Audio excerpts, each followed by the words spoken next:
Welcome to recipes in my way. இன்றைக்கி நம்ம அருமையான சுவையில் ஒரு ஸ்நாக்ஸ் ரெசிபி தான் செய்ய போகிறோம். தட்டில் போட்டு கொடுத்தா உடனே காலியாகிற அளவுக்கு இதனோட டேஸ்ட் இருக்கும். இதுக்கு பொருத்தமாக மசாலா டீயையும் எப்படி போடுறது, இந்த ரெண்டுக்கும் தேவையான பொருட்கள் என்ன பார்க்கலாம் வாங்க. 300 கிராம் பெரிய வெங்காயத்தை நீல வாக்கில் நறுக்கி வச்சுருக்கேன். இதில் 2 டீஸ்பூன் உப்பு, வெங்காயத்தை எந்த அளவுக்கு லேசாக நறுக்க முடியுமோ அந்த அளவுக்கு நறுக்கிக்கோங்க. 2 டீஸ்பூன் இஞ்சி பூண்டு விழுது, 4 பச்சை மிளகாய் பொடியாக நறுக்கினது, 2 கொத்து கறிவேப்பிலையும் பொடியாக நறுக்கி போட்டுக்கலாம். அரை கைப்பிடி அளவுக்கு புதினா இலை நறுக்கினது, 1 கைப்பிடி அளவுக்கு மல்லி இலை நறுக்கினது, அரை டீஸ்பூன் கரம் மசாலா, 1 டீஸ்பூன் சேர்க்கிறதா இருந்தாலும் சேர்த்துக்கோங்க. 2 டேபிள் ஸ்பூன் டால்டாவுக்கு பதிலாக வெண்ணெய் சேர்க்கிறதா இருந்தாலும் சேர்த்துக்கோங்க, ஆனால் கட்டாயம் சேர்க்கணும்.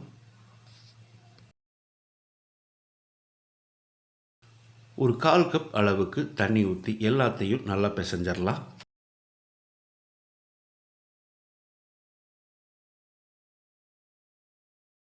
இந்த மாதிரி நல்லா பிசைஞ்ச பிறகு ஒரு 10 நிமிஷம் அப்படியே இருக்கட்டும். இந்த மாதிரி கலந்து ஊற வைக்கிறதால வெங்காயம் நல்லா மிருதுவாயிரும். 10 நிமிஷம் ஊறின பிறகு இதில் 1 கப் அளவுக்கு மைதா மாவை போட்டு கலந்துடலாம்.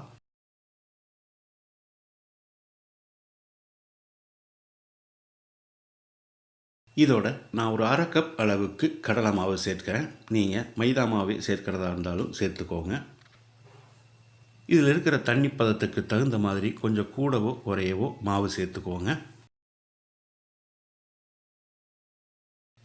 இந்த பக்குவத்தில் இருக்கணும். இப்போ இதை எண்ணெயில் போட்டு பொரிச்சு எடுத்துடலாம்.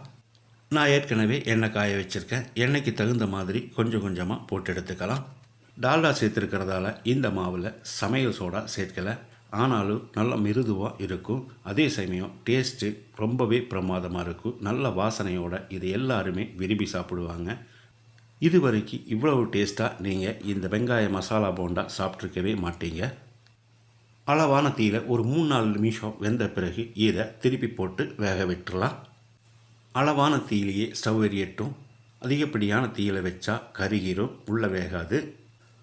ஒரு 2-3 தரம் இந்த மாதிரி கலந்து விட்டு ஒரு 3-4 நிமிஷத்துக்கு பிறகு நல்லா பொன்னிறமாக வந்துடும். இப்போ இதை எடுத்துடலாம். இந்த போண்டா சுடும்போது வீடு மட்டுமில்லை, வீதி வரைக்கும் மணக்கும். அதே மாதிரி சாப்பிட்ட வாயும் மணக்கும்.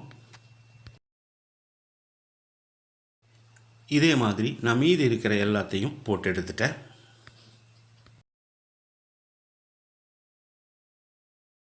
இந்த மசாலா போண்டாவுக்கு ரொம்பவே பொருத்தமான ஒரு மசாலா டீயையும் இப்போ எப்படி போடுறதுங்கிறத பார்க்கலாம்.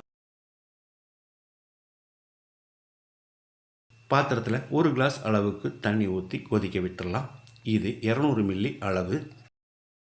சின்னதாக 1 துண்டு பட்டை, 2 ஏலக்காய், 2 கிராம்பு, இந்த 3ஐயும் இடித்து எடுத்துக்கலாம். ரொம்ப பொடியாக இடிக்கணுங்கிறது இல்லை.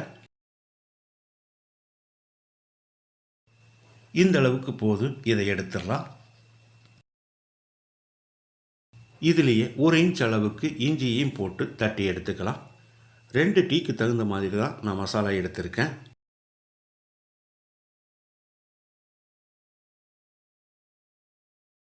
தண்ணி கொதித்து வந்துருச்சு. நம்ம இடித்து வச்சுருந்த பட்டை, கிராம்பு, ஏலக்காய், இஞ்சியை போட்டு கலந்து விட்டுடலாம்.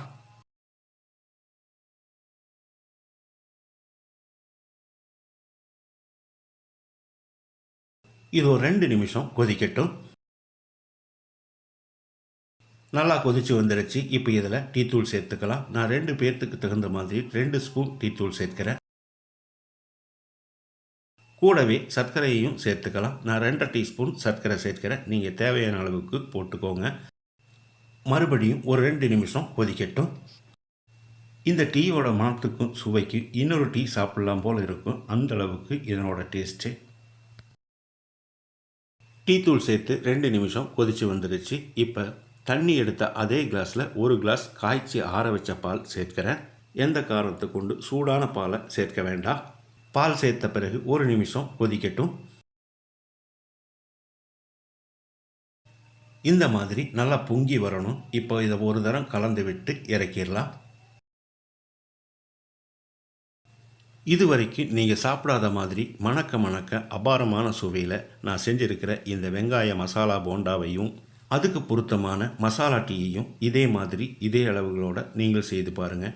இந்த வீடியோ பிடிச்சிருந்தா லைக் பண்ணுங்கள், கமெண்ட் பண்ணுங்கள், ஷேர் பண்ணுங்கள். சப்ஸ்கிரைப் பண்ணாதவங்க சப்ஸ்கிரைப் பண்ணுங்கள். மறக்காமல் பெல் பட்டனை கிளிக் பண்ணுங்கள்.